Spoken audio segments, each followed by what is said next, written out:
అన్న next CM ఎవరైతే బాగుంటుందని మీరు అభిప్రాయపడుతున్నారు? నేనైతే సీఎం గురించి మాట్లాడదలుచుకోవట్లేదన్నా. ఎందువల్ల ఏంది? నీ అమ్మ 10,000 రూపాయలు ఆటో వాడికి ఇస్తున్నాడా? ఇందాక ఆడ ఆపుకోంటే ఆడ 500 చాలా ఆపినందుకే ట్రాఫిక్ ఎక్స్ట్రా లోడ్ ఎంతమంది ఆటోకి ఎంతమంది పడతారన్నా? ఆటో జీవనం ఏంది? సాయంత్రం దాకా అడక్క నొక్కితే వాడు లైన్ మీద భార్య బిడ్డలకు టయానికి ఇంటికి పోతాడు కూడా తెలియదు వాడు బతుకు. అదేందే వాళ్ళ మీద చలానా 10,000 ఇచ్చి సంవత్సరానికి 10,000 అన్నా. ఇది బాగా అండర్లైన్ చేసుకోండి. సంవత్సరానికి 10,000 మన జగన్మోహన్ రెడ్డి గారు ఇచ్చేది. కానీ ఎందుకు ఇచ్చాడు? ఆటో రిపేర్లకి, జీవనం కొనసాగించడానికి. కానీ ఆయనకి తెలియకుండా తప్పు సీఎం జగన్మోహన్ రెడ్డి కాదు, ఆయన కిందనారే చిల్లరగాళ్ళు వాళ్ళది. ఆయనేమో చెప్తున్నాడు ఈ కింద ఉండేవాళ్ళు వాళ్ళ జోబులు నింపుకోవడానికి ఈ చేసే చిల్లర వారం. ఆటో వాడి మీద కొడితే ఏమొస్తుందన్నా? బిగ్ షాట్లు ఉన్నారు, వాళ్ళని కొట్టాల. నిన్న శాంపుల్ నిన్న దిశ స్టేషన్కి వెళ్ళాం. నాకడదో with evidence Disha police station ఎందుకు నిర్మించారన్నా? నెక్స్ట్ సీఎం గురించి అడిగారు కాబట్టి చెప్తున్నా. దిశ స్టేషన్ ఎందుకు నిర్మించారు? మహిళ రక్షణ కోసం. ఏమన్నా నా ఇంట్లో ఉంటారు, ప్రతి ఇంట్లో మహిళ ఉంటుంది. ఆ మహిళకి న్యాయం జరగాలని చెప్పే దిశ అనే యాప్ సృష్టించాడు, నెంబర్ పెట్టాడు, ప్రతి చేశారు. అక్కడే న్యాయం జరగడం లేదు. మహిళలకి దిశ పోలీస్ స్టేషన్లో న్యాయం జరగడం లేదు. మీకు ఎలాంటి న్యాయం చేకూరలేదని మీరు భావిస్తున్నారు? అంటే దిశాపరంగా చెప్తున్నారు కాబట్టి. దిశాపరంగా అంటే ఇప్పుడు సపోజ్ నా చెల్లె ఉందన్న, ఆ అమ్మాయి పెళ్లి చేసుకునింది, కాపురంకి వచ్చింది. 10 సంవత్సరాల అబ్బాయితో కాపురం 2 బిడ్డలు కనింది. ఇప్పుడు ఆ అమ్మాయి వద్దని వేరే అమ్మాయిని తీసుకుని వెళ్ళిపోయాడు. దాని పరంగా మేము వచ్చి కేసు పెడితే విత్ ఇన్ ప్రూఫ్తో అమ్మాయిని కూడా పట్టించాం, కానిస్టేబుల్తో పట్టిస్తే ఆ అమ్మాయి ఏదో భయపడే అమ్మాయి కూడా ఆడబిడ్డే కాదని చెప్పాం. ఇద్దరిని పిలిచి పక్క రోజు 9 గంటలకు రమ్మని చెప్పారు. ఇదేనండి. అంటే ఎందుకు మాట్లాడాడని చెప్పి ఒక ప్రూఫ్ కావాలా? వాళ్ళు మళ్ళీ నన్ను అడగచ్చు, నిలదీయచ్చు. నేను అందుబాటులో ఉంటానో ఉండను నాకు తెలియదు. కాబట్టి ఎవిడెన్స్ మీకు ఒకసారి మైక్లు వినపడదలుచుకుంటున్నాను నేను. హలో బాబాయ్, రేపు 3 గంటలకి నాకు చెయ్యి. ఆయన కూడా కాదు, 3 గంటలకి చెయ్యి, నేను కూడా వస్తా.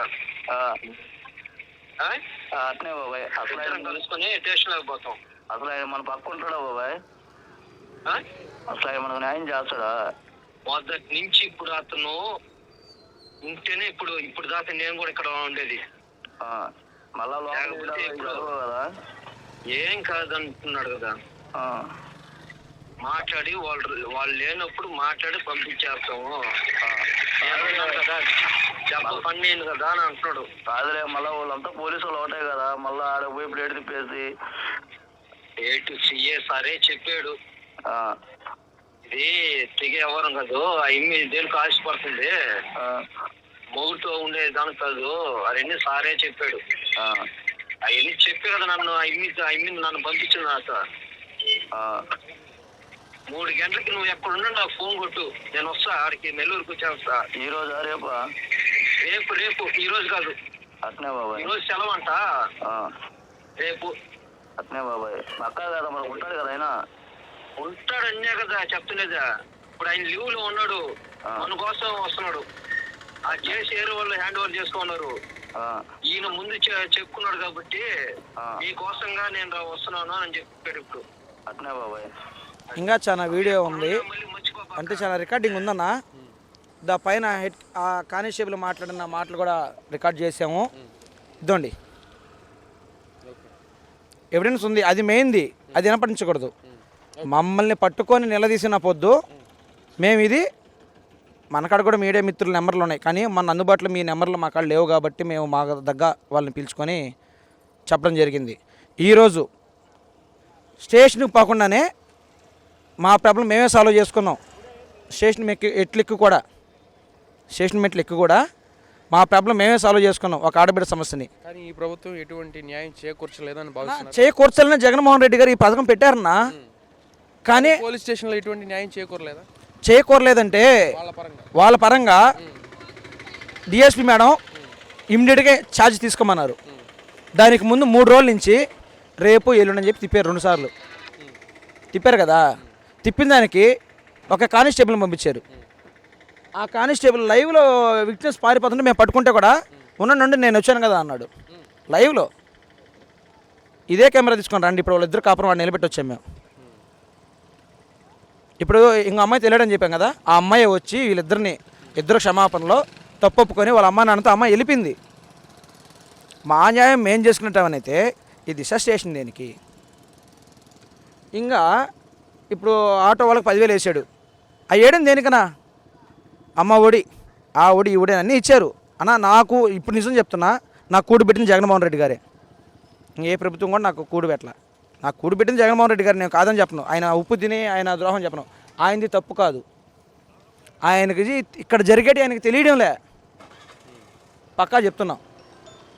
ఈరోజు నేను ఒక విధంగా బండి కొనుక్కున్నాను, నా భార్య బిడ్డలతో బాగున్నాను, నాకు ఇప్పుడు ఒక అర్హత కలుగుంది అంటే కారణం జగన్మోహన్ రెడ్డి గారు, కోటరెడ్డి శ్రీధర్ రెడ్డి గారు. మరి ఇప్పుడు కోటరెడ్డి శ్రీధర్ రెడ్డి గారు పార్టీ మారిపోయారు కాబట్టి మీకు ఆయన అభిమానమే ఈయన అభిమానమే.